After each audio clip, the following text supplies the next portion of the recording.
Okay, everybody, this is my spoiler review of House of the Dragon Episode 7, Driftmark. So, this starts off at Lady Lena's funeral in Driftmark. And a lot of stuff is going on here that's important in developing relationships and where people stand. And you see that Rhaenyra tells Viserys to go comfort his cousins because they've lost a mother, but he's like, what about me? And he's talking about we should be at Harrenhal mourning Lionel and his real father, Sir Harwin. But you will see this is big because he'll eventually go over and hold hands with his cousins, setting up this connection that we'll see Damon and Rhaenyra's kids start to form in this episode. Now we also see Alicent's daughter, Helena, again playing with some sort of insect, this time a spider. Last time it was a millipede, and she's mumbling random things, but they're not so random as we can see, because last episode she actually foreshadowed what was going to happen this episode to Aemon's eye. And this episode she's mumbling things like weaving dragons of flesh, weaving dragons of thread.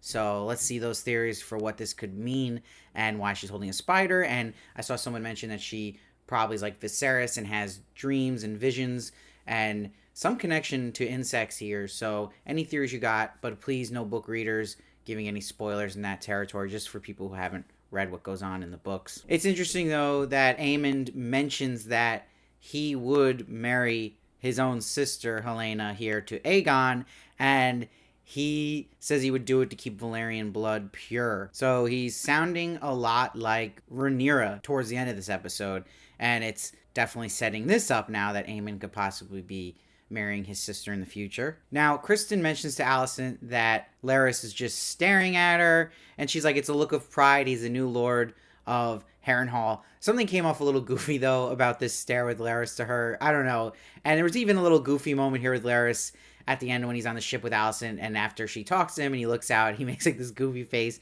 Sometimes it comes off a little silly with him. I love the character, but there are moments that are a little goofy. And I also thought it was strange that Larys was even at the funeral of Lena. Why wasn't he at Harrenhal mourning his brother and father to make it look less suspicious that he was the one who ordered the kill? I thought that was strange. What's interesting is Corlys tells Viserys here that he will be the Lord of Tides one day, and he doesn't want it. He's like, if I'm Lord of Driftmark, it means everyone's dead. So it's a breath of fresh air in the show to see someone who actually cares about human lives and humans more than his title. And during all this, we see that Aegon is getting pissed drunk. This will set up Aegon not being there when everything goes down with the other kids. Now, when we see Damon talking to Viserys, we see Rhaenyra is looking at Damon the same way she looked at him earlier in the season when he arrived in the throne room, coming back from the Stepstones, this admiration she's always had for Damon, and she has the same kind of movement and look towards him here. And Viserys wants to put dirt aside, all the beef they've had over the years, and wants him to come home, Damon, and even offers again a seat at the council, but he doesn't want anything to do with that. Now, before we go back to everything happening with Damon and Rhaenyra, I want to touch base on this important scene with Rhaenys and Corlys, and she is mad that Damon would not let Lena come back home and says their maesters would have saved her life. But this is where Rhaenys has this debate with Corlys and calls him out for his pride. And all he cares about is having the throne, and he makes it like he's doing it for her, but he's really doing it for himself and his own ambitions. But she mentions she wants Driftmark now to go to their granddaughter, Baela. And she's like, you know and I know that Rhaenyra's children are not of your blood, but Laena's are. They are your true legacy. But this is where Corlys disagrees, because he's like, it doesn't matter who's really the blood, it's names that history remembers. And you feel for them, because by the end of this episode, they think that their son has been killed. So it's going to be interesting to see what happens with Rhaenys, and especially what happens with Corlys too. But if they wonder if Damon and Rhaenyra are the ones who actually got him killed, even though we know it's not the case. So that will be fascinating. Now, while everyone goes to sleep, this is where Aemon gets the brilliant idea to go get Vhagar.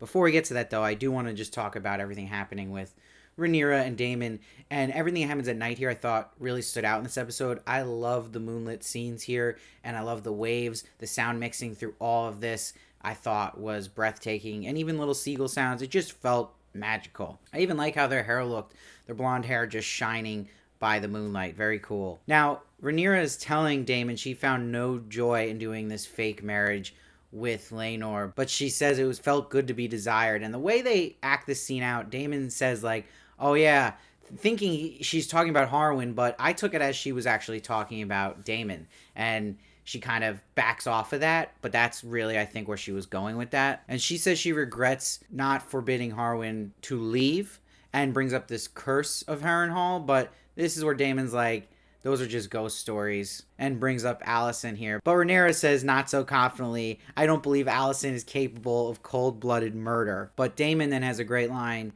each of us is capable of depravity more than you believe. But it shifts gear, this conversation, when Renera just gets out what she's been feeling. She's like, I've been alone and you abandoned me. And this actually leads to romance here. And like I said, it just works this scene with the moonlight and the wave sound. This isn't just them having sex. There is a love here between the two of them for sure. But it's still weird as hell being incestual. It's everyone's favorite incestual couple here. And it's interesting too, did Damon have some grayscale going on his back and going into his neck? I like to hear theories about that. And now I just love, there's one shot here we'll see of Aemond running on the beach with the moonlight behind him and the seagulls going, but also the just really great overhead shot of Aemond making you feel how big this dragon of Vhagar is. And the sound mixing was just great, even with the dragon sounds here, and just seeing a dragon sleeping was great. She's like, kid, don't wake me up here. But Aemond connects with Vhagar and ends up getting the baddest, biggest dragon of the bunch, and it shows that the kid who was bullied wins here. Going from a pig to Vhagar is huge. And I love the point of view shots of Aemond riding Vhagar, and that they made it a struggle for him to control this dragon and then eventually get control of it. And it becomes like the never-ending story sequence with Atreyu, but on steroids. And I actually loved it. And again, the score just pumping up when he gets this dragon going was sick. But the other kids see this, and this is where stuff starts cooking. But you see, Daemon tells Aemond Vhagar is hers to claim. That was her mom's dragon. And he's like, you snooze, you lose. And he says, maybe your cousins can find you a pig to ride. It will suit you. So really nasty stuff being said by him, and you're seeing a bullied kid acting out now, and he comes off a lot like Draco Malfoy in this scene. And we get this kid fight now, and Aemond picks up Viserys and says, you will die screaming in flames just like your father did, bastards. Again, full Draco mode here, but this is where Viserys takes out the knife and cuts his freaking eye out. Wow, that was crazy. And this will set up the big family fight scene. And I love the beginning of this because Viserys is freaking out at Harold and Kristen. And Kristen's just like, look, man, the Kingsguard has never had to protect princes from princes before. But see, what Renera does here is she uses the card that they were provoked by being called bastards, and this is high treason. And Alicent's like, yo, I don't care, my son lost a freaking eye here. But this is where Viserys just wants to know who spoke these lies to Aemond. But Aemond actually protected his mom, was smart by blaming Aegon. And Aegon's like, look, we all know what's going on, just look at them. They don't look anything like their father. But this is where Viserys, again, just doesn't want to hear this. He's like, everyone just stop. But Alicent doesn't like this, and this is not enough to her, and is like, there needs to be a debt paid for that eye. Her son's eye she wants in return, speaking of Renera. That was crazy. And when she says, Sir Kristen, bring me the eye of Lucerys Valerian, I was just like, oh man, this is nuts. And she's like, you're sworn to me, shutting down the king. And when he says, whoever questions the legitimacy of Renera's children will have their tongues removed, that was the last straw for Alicent there, because that moment she felt like the king chose his daughter over her and did not like that. Again, not enough justice for her in this moment. But not only is she pissed about what happened to her son Aemond, this is also now bringing out all the angst against Renera here. It's all coming to the surface. And she grabs the dagger of the king and goes for Renera. And you see everyone holds each other back here, and it's full-on catfight time. Everything's getting out in the open now between these two. But what's so important about this scene, and why Olivia Cooke just kills it here, is it's so brilliantly showing you Alicent's state of mind about everything. Because she's talking about it, always doing her duty, obeying law, sacrifice, while she's saying Renera's having all the fun and not doing any of this. And it's that root of jealousy that Alicent's always had of Renera's lifestyle. It's coming to the surface now. And I love Renera's line here, and Emma Darcy's delivery, where she's like, exhausting, wasn't it? Hiding beneath the cloak of your own righteousness. But now they see you as you are. And then Alicent cuts her, which is huge.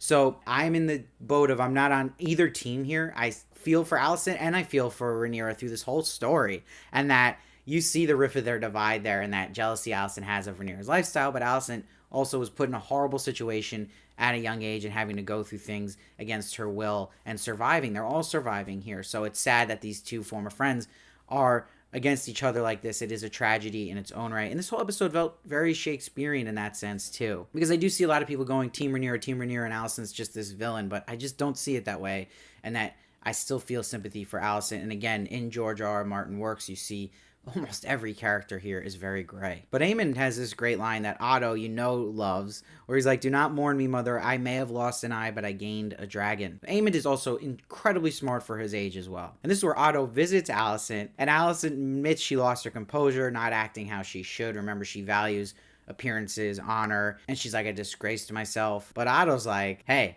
you're not wrong, but I love it." He's like, "I didn't know you had it in you." He's like, "We play an ugly game. First time I see you have determination to win it." So he loved it. He loved what Alicent did. And he's like, "You see Rhaenyra for what she is, which is a king's stubbornness will not." And he's like, "In time, you and I will prevail." And then says the boy was right, that giving up his eye was 1,000 times worth getting that dragon. So you also see the lines drawn here, even how the scene ended with Allison and Rhaenyra, that you got Damon, Renera, Corlys on that one side, and Viserys somewhere in the middle, and you got Alicent, Larys, and Kristen with Otto on that other side. And you also got with dragons, Vhagar switching sides here. Now, Laenor finally shows up, and it's way late, and he sees Rhaenyra. He's like, "I can't defend my sister. I can't defend you." And he's like, "I failed you in this marriage we're supposed to do. I failed at being a father." And he's like, "I hate the gods for making me as they did." Because Rhaenyra brings up how they've tried to lay together. They did try to have kids of their own, and it might have ended up differently, because then they wouldn't have all this controversy about her kids. But she's like, "No, you should be proud of yourself. You're an honorable man and a good man, which is rare to find." But this is where Laenor's like, you know what? I'm going to recommit to you now. You deserve a husband, and I'm going to take care of these kids. But this is where Rhaenyra gets the idea in her head to change things up here and switch towards Damon. Because she also knows here from Laenor that his lover is leaving to fight. So she can kind of take advantage of that, where Laenor really probably wants to be with him. And it was just awesome seeing Vhagar flying over Rhaenyra here and then going with Alicent's team. Just sounded and looked amazing. But you see the Weasley Larys is saying to Alicent, "If you need an eye, I got you." And she's like, "No, but rain check for that." And she values the type of discretion he has. Now we'll see Rhaenyra is reflecting on fire, costing her and Damon their loves. But she's like, "I cannot face the Greens alone." Talking about the High Towers. "Let us bind our blood, just like Aegon the Conqueror did with the sisters." Again, the way to Damon anything is just bringing up any Aegon the Conqueror lore. It's his idol. He would have a poster of him in his bedroom if he could. And she's like, "My claim would not be so easily challenged. We are both made of fire, always meant to burn together." This is great. I love the writing here. But this is where Damon brings up that obstacle. Is like, we can't marry unless Laenor is dead. And then they do a fake out here. I don't know if I liked the fake out to the end of the episode. It maybe felt a little cliche, but I get it for dramatic purposes, but I personally wasn't that much of a fan of it, because they made you think Rhaenyra and Damon were going to do something bad here and really make them unlikable, but thank God they didn't, and that Rhaenyra did the right thing and actually did something good for Laenor. It's only sucks for Rhaenys and Corlys that they think their son is dead, their only child that is left. Like they reflect on that, it will start rumors of Rhaenyra and Damon having caused this so-called death of Laenor, and it will also put fear, though, in what else they might be capable of, these two. But they get married at Dragonstone with their kids watching. I think it's what a lot of fans want. Again, everyone's favorite incestual couple here. It's still very weird, but that's Game of Thrones for you. That's House of Dragon. They are a power couple for the show, and definitely the two fan favorites of this show. So I think a lot of people will be excited to see this and to see where this goes now. Like, this episode really drew the line of what the teams are here and set up this war now, and I can't wait. I thought this episode was excellent. I thought it was just as good as last week, so I'm giving it the same score of a 9.6. I'm really enjoying this, and I think there's just something to be had about having this type of big budget show on TV, but still coming through with great acting performances and great writing. I think it's just a standout how successful this has been compared to other shows on at this time, like Rings of Power, and I'm really excited to see how this is going to end now, because we only got a couple episodes left to go. So let me know your theories down below. No book spoilers, please. Let me know what you thought of this episode, if you're enjoying it, if you're not enjoying it. I'd love to hear your thoughts on that. And please make sure to subscribe so you don't miss one of my reviews or interviews. And please follow me at Steve Varley Show on Twitter, Instagram, and TikTok for more of me. And I'll see you next time.